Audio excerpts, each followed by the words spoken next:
inevitável.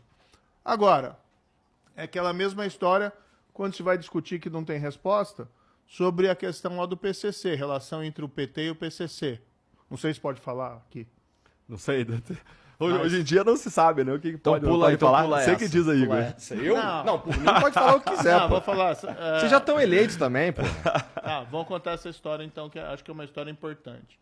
Tá? Que revela, assim, vou dizer uma relação do PT com o PCC, mas que o PT não tem resposta para algumas questões importantes. Em 2006, nessa mesma cidade de São Paulo, o PCC, que é a maior organização criminosa do país, cometeu uma série de atentados contra a população. Paralisou a cidade por 2 dias. Morreram aí 59 policiais, inclusive. Tá? Por que fizeram isso? Porque eles estavam ameaçados, os líderes do PCC, de serem transferidos para presídios federais de segurança máxima. Uhum.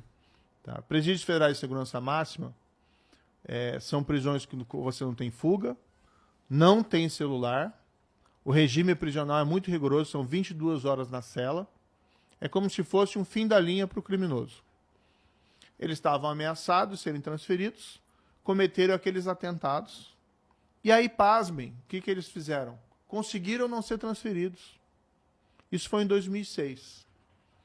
Durante todo o governo Lula, e durante o governo Dilma, e durante o governo do Alckmin aqui em São Paulo, os líderes do PCC não foram incomodados mais. Ninguém fez a transferência deles para presídios federais de segurança máxima. Contrariando aquela regra número 1, você não negocia com terrorista. 2, o PCC, com essa proteção, ele cresceu e se expandiu no país. O que antes era um problema de São Paulo, virou um problema nacional.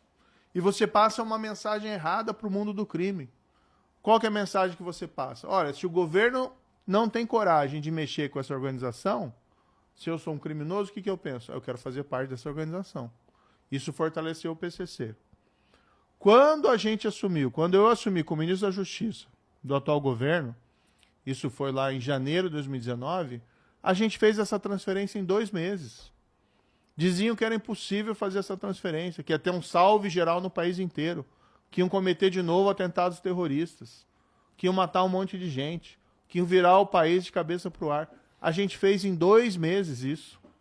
Claro que foi uma operação de guerra, a gente se cercou de cuidados para não ter resgate, não ter fuga e não ter nenhuma retaliação contra a população. Mas a gente conseguiu fazer.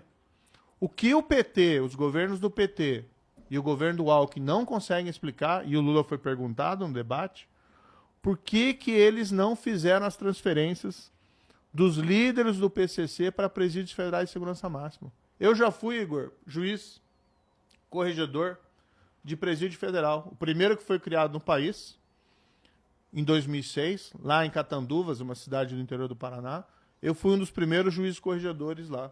E eu visitei os presídios, falava com gente como Elias Maluco, Marcinho VP, Fernandinho Beiramar, os piores criminosos do país, salvo as lideranças do PCC.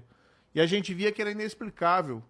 Por que as lideranças da principal organização criminosa do país não eram transferidos para presídios federais? Qual que era a explicação? Nenhuma. Ou seja, houve uma acomodação.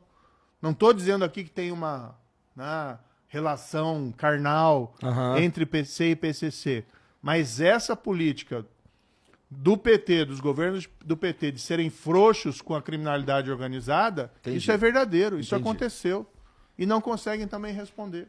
A gente fez em 2 meses, em fevereiro de 2019, eu como ministro da Justiça, a gente fez essa transferência. E o país não acabou, e a gente conseguiu enfraquecer o PCC, que ainda é um problema para o país. Mas a gente fez o que tinha que ser feito, e não se acovardou, como infelizmente fez o governo federal do PT.